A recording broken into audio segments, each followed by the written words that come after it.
Another travel, another gala, and Lakwatsa na naman tayo guys. This is Andrew Lakwatsero. Nandito kami ngayon sa Abha, capital city ng Aceh region. Dahil tag-init na sa Saudi Arabia, tara na at gumala dito kasi sobrang lamig sa area. Though sa buong kingdom, 35 to 45 degrees na, sobrang init.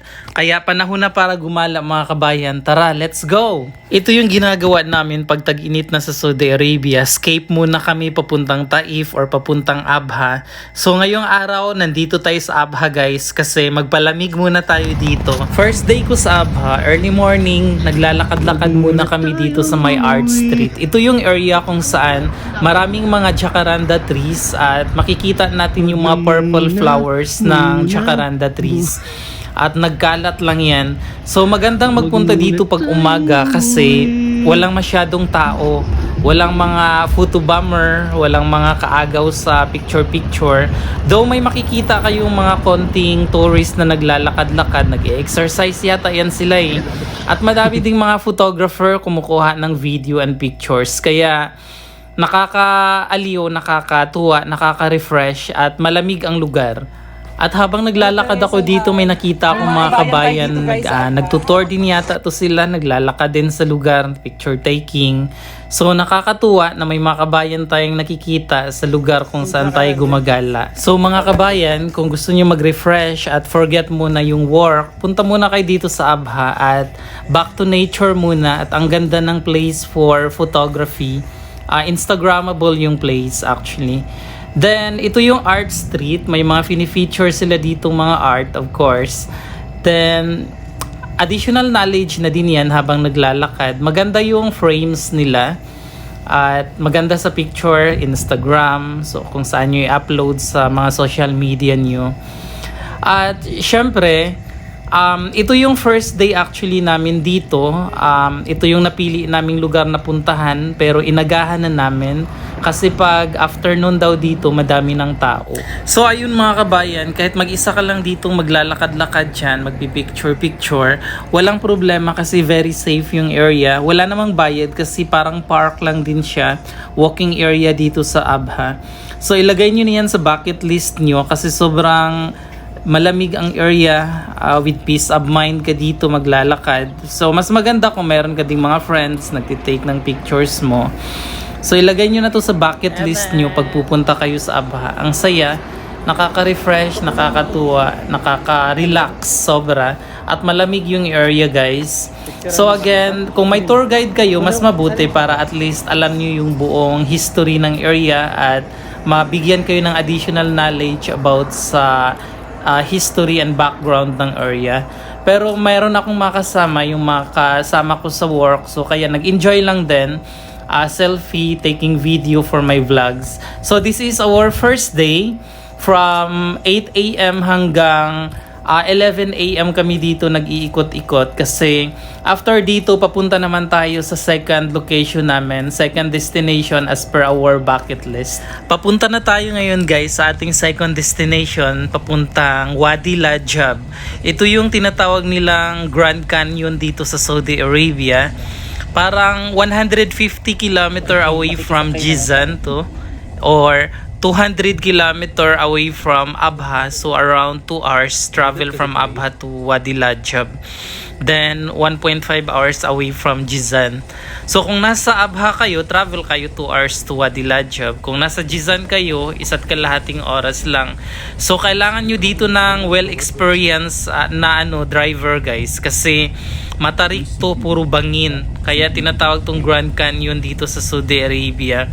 For safety lang ng travel nyo, huwag kayong gumamit ng mga Accent or Toyota Yaris, yung maliliit na gulong na sasakyan. Kasi talagang susuyurin, sasayad yan dyan sa, sa mga bato. At matarik yung sobrang nakakatakot.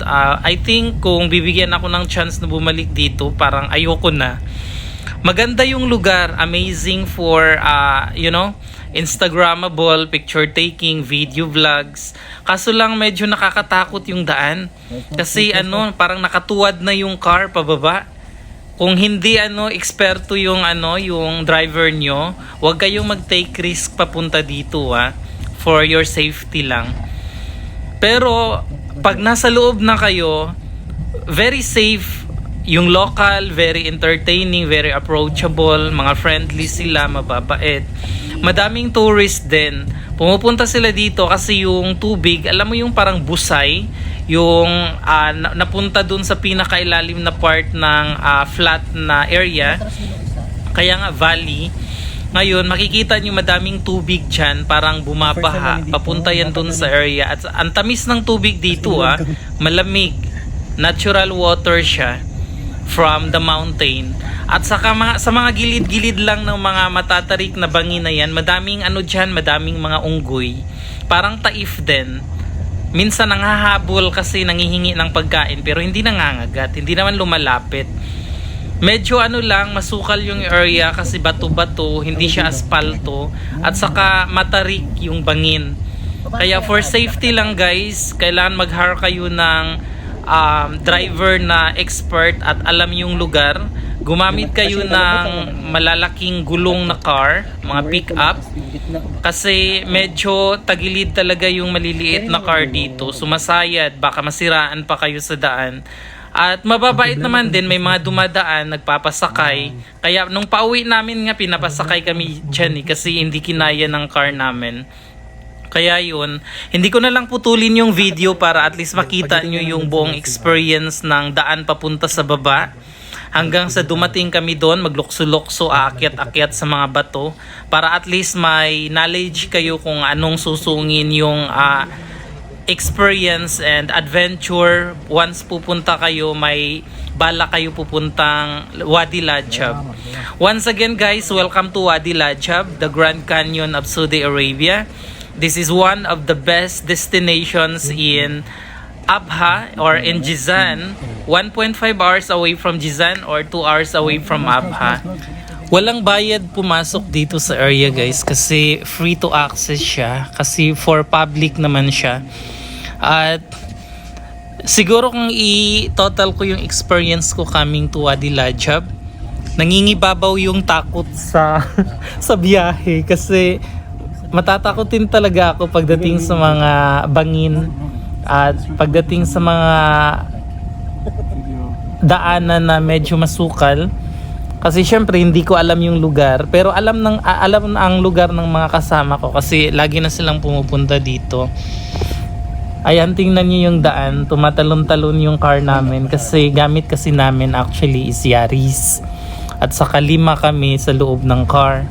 So, ayun, mabibigat din naman kaya kawawa yung daan.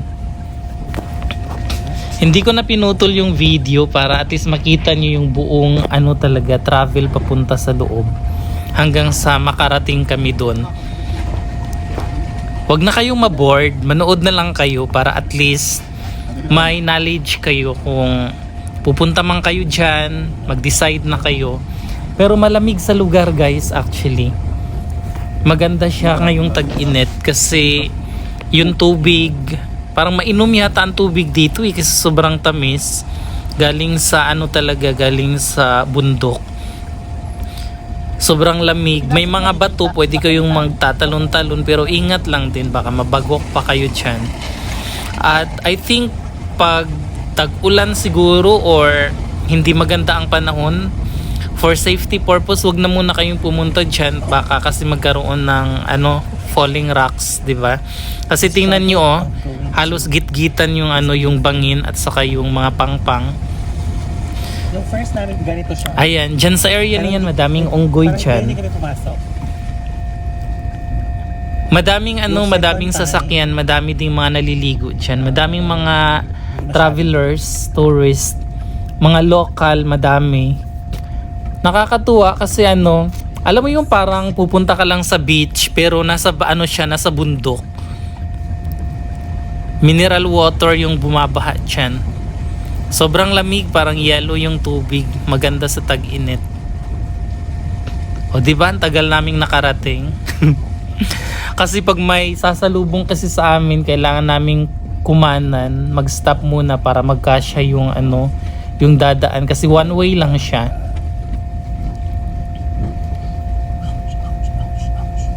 Yung iba naglalaba, yung iba nagpipiknik, family, karamihan makikita nyo dyan at saka magbabarkada.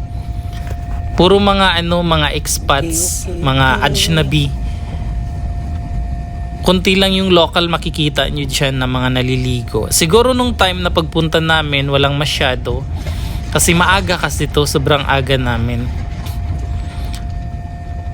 Hindi ko naramdaman yung init dito kasi sa sobrang lamig ng area, puro mga, alam mo yon, puro mga bato na nandyan, puro mga puno. Tapos makikita mo pa yung tubig, ayan mo, tingnan yung mga bata naglalaro sa tubig, bumabaha. Yan ang makikita nyo pag pupunta kayong Wadi Ladjab. Again, hindi ko puputulin guys hanggang sa makarating tayo doon para at least makita nyo yung buong daan. Pwede siyang lakarin kaso lang malayo. At saka kailangan nyo magchinelas or magsapat. Chinelas mas maganda dito kasi kung sapatos mababasa lang din kasi may baha sa sa daan. Malinis naman yung tubig. Ayan, tingnan nyo yung kasalubong naming car. Malalaking car na ganyan dapat ang gamit nyo, wag yung maliliit. Ayan mababait sila, peace daw.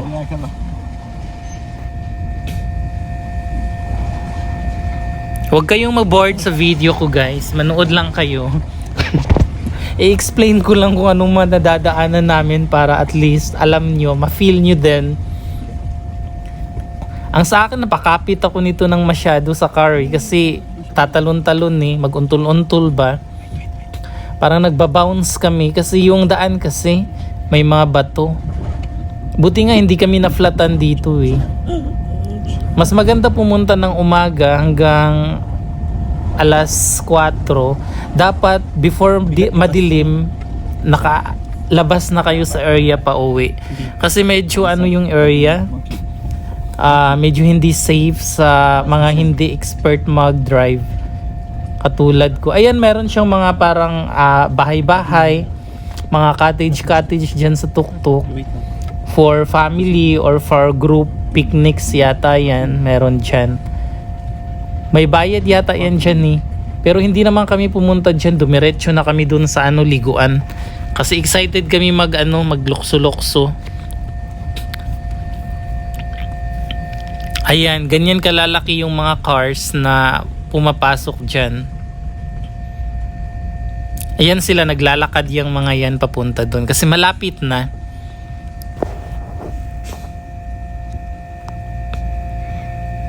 Get out.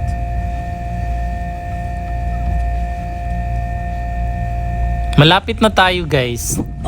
After nito, mga around na lang, 5 minutes. 5 minutes na talon yung car, makakarating na tayo. Alam niyo yung green na yan na may signboard dyan, unahan lang konti, dyan na. Nakarating na tayo. Hello guys. Sa wakas, nandito na nga. Ayan yung mga nakikita naming mga nandun na una sa amin. Akala namin kami ang mas maaga, may mas maaga pa pala. Nakaka-refresh, di ba?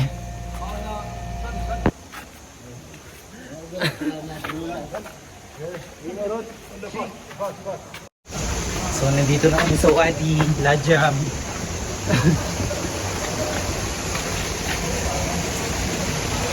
There's too much shoes here. Ayan, kita nga kayo, ang ganda. Wag na, basta ka na. Pag na lang dito. So dito sa area na to, start na ang totoong adventure natin guys. Isang masukal na daan, puro bato-bato. Kailangan yung sumuong sa mga gaps ng bato, umakyat ng bato, at ayun. Yan, sa unahan yan. Hindi actually namin alam kung ano pang meron dun sa unahan. So, madiscover na lang natin sa susunod na mga clips ng video na to. Kumain ka lang Dek. Ayun, bro, bigyan mo siya. Drew Abdullah.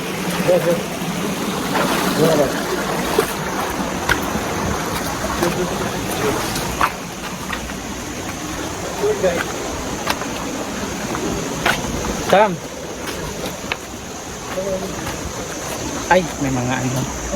Very confident naman kami mag-iikot sa lugar kasi yung dalawa kong kasamang nakaitim ang damit, lagi na yung pabalik-balik dito. So sila yung ano, original talagang alam yung destination. At saka may local kaming kasama sa work, nandiyan din kasama namin sa Abdullah. Kaya very safe at alam naman nila yung lugar. So confident kami na safe yung gala namin. At saka sa unahan, sabi nila meron dong ano, pinakamalawak na bukal.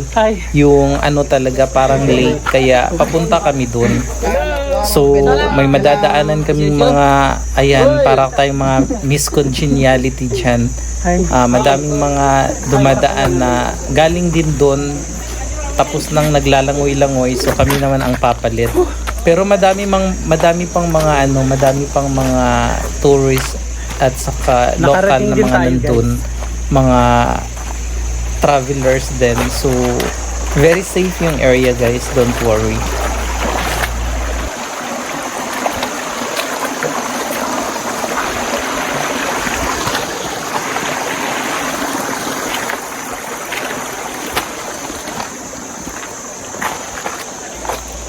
At baka may mga magbabash na naman sa atin dito at curious kung bakit ganito yung outfitan natin. Syempre maliligo kasi tayo. Liguan kasi yan. Parang swimming pool doon na ano, lake. Kaya ganyan, naka-short, naka-sando, or naka-t-shirt lang tayo, naka-chinelas. Alam nga naman, maka-tobe tayo dito, or naka-long sleeve, alam mo yun, coat and tie. Saudi Arabia to, pero nasa parang province na to nila. Parang nasa ano, recreational area or public area, pero lahat ditong pumupunta is mga naliligo yan. Kaya ganyan din ang outfitan natin. Syempre, mainit ang lugar, kaya kailangan nating mas pumunta sa malamig na area. Ayan, ang ganda, di ba? Parang ano lang, parang nasa Pinas lang din tayo. So mas maganda talagang i-feature ang Saudi Arabia kasi madaming curious. Akala nila puro ano lang, buhangin, puro disyerto, walang dagat, kunti lang ang tubig. O ayan, ang daming isda Yun. Maliliit naman yung isda dyan. Ayan, sumpungan na natin yung mga ano din, mga nagtutour dito, mga group na naliligo dyan sa mga ganyang sapa.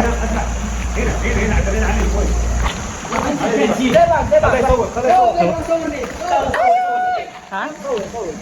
Taan? Come on. يسوي كلام عبد الرحمن يلا. عبد الرحمن يلا. هيا روح.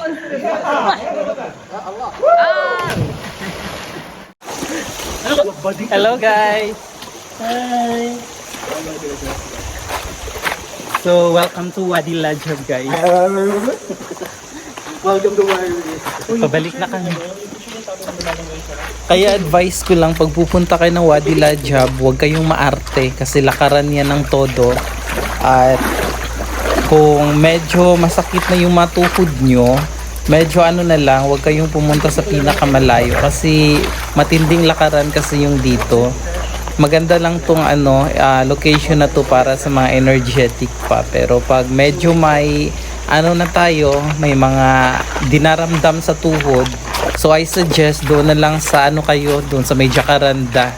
Umupo, maglalakad, mag-exercise. Pero dito, matinding adventure yung pagdadaanan nyo sa biyahe pa lang at sa lakaran. So medyo pagod talaga, kaya isip na lang kayo ng iba pang ano, tourist destination pag pupuntang Abha o Jizan, okay? Ang lamig ng kasi ito para lang to sa mga energetic.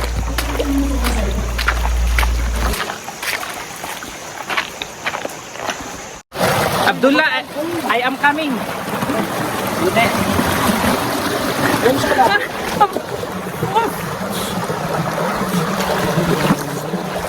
Hindi malalim, Day. Amen. Oh my God! nandito na ako. Yes. Oh, hindi malalim pa lang, hanggang liig lang.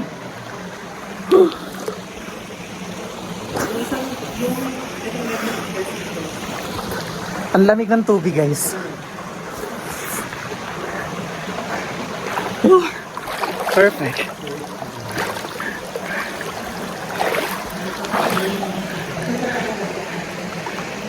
Abdullah. Actually, yung nakikita yung dalawa kong kasamang may dalang plastic na puno ng mga ano yan, abubot, yung mga bote na tinatapon dyan, yung mga basura actually. Kasi whenever pupunta kami ng location, especially sa mga ganitong mga ganitong liguan, nagdadala kami ng mga basura, tinatapon namin. Namumulot kami ng basura diyan tapos tinatapon kasi madami kasing nagtatapon din ng basura.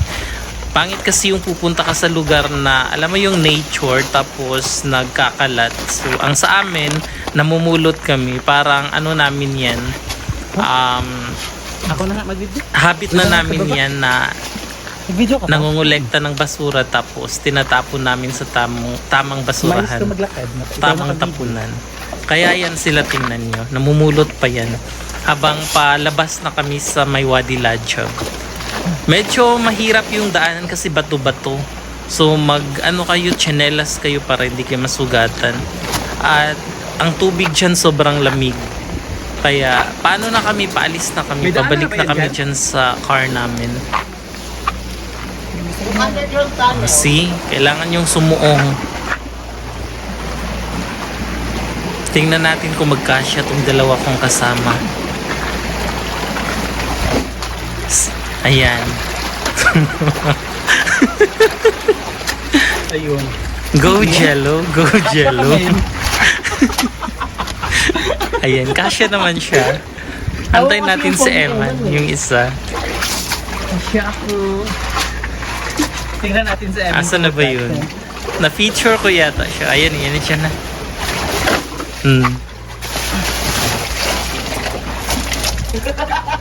Kasya si Eman. Very good.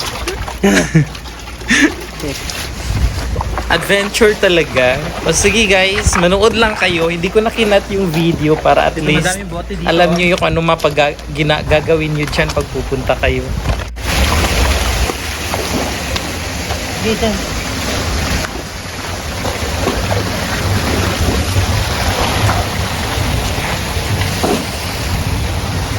Pwede din naman dito. Kita mo, ano muna ako? Sige. Bibidyohan kita.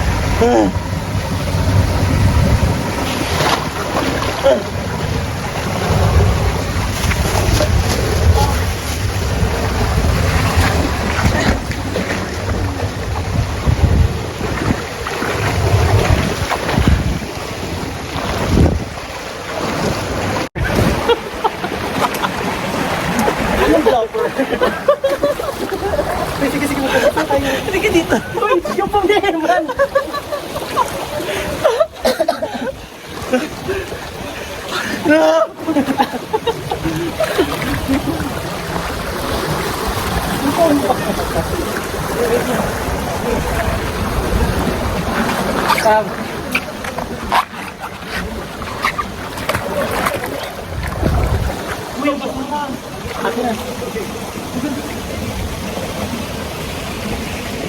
Akin na yung ano. Mas maano. Lagay mo lang tono sa Sige.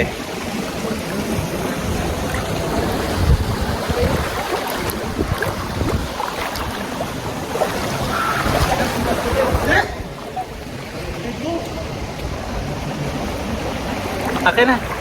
Walang kapagurang adventure itong gala natin guys. Pagkatapos nating mamundok, pupunta na naman tayo dito sa Rijal Alma Village. Ito yung old houses na makikita nating sikat sa Abha. na naka-feature lagi pag i-type nyo yung top tourist destination sa Abha, lalabas tong Rizal Alma Village. So bago makarating sa destination na to guys, so matinding bangin na naman ang pagdadaanan natin. Naka-feature yun sa isang vlog ko. Matinding bangin at saka sobrang matarik yung bundok na dadaanan yung Soda Mountain. At saka naano siya na tatakpan ng alapaap yung alam mo yung fog na parang nasa ano na kayo, nasa cloud 9. Natatakpan na ng clouds yung ano, yung buong bundok na dadaanan dito. At same sa ano, sa Wadi Ladjab, kung pupunta kayo dito sa Rizal Alma Village, mag-hire kayo ng expert driver para for safety purpose at safety ng travel nyo. Kasi kahit ako, ayokong mag-drive ng mag-isa or kahit may mga kasama, ayokong mag-take ng risk para mag-drive papunta dito sa location kasi sobrang risky. I suggest mag-hire kayo ng private driver, yung magaling na driver talaga. Okay? So, ito yung mga old houses, historical yung area at mas maganda kung meron kayo ditong tour guide para at least alam nyo din yung history.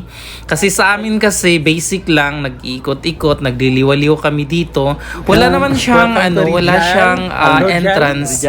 Free din yung yung location, free yung destination. Madaming locals, madaming bilihin, madaming mga bilihan ng souvenirs. So, shout out pala kay Eman, kay Jello, at saka kay Abdullah, yung mga ka-workmate kong nag-tour sa akin dito, kasama ko sa travel. At ayan, kunyari, friendly tayo sa mga local. At syempre, friendly naman sila, very accommodating and very hospitable. So, welcome once again to Rizal Alma Village, guys. This is Andrew Lacuachero. God bless you.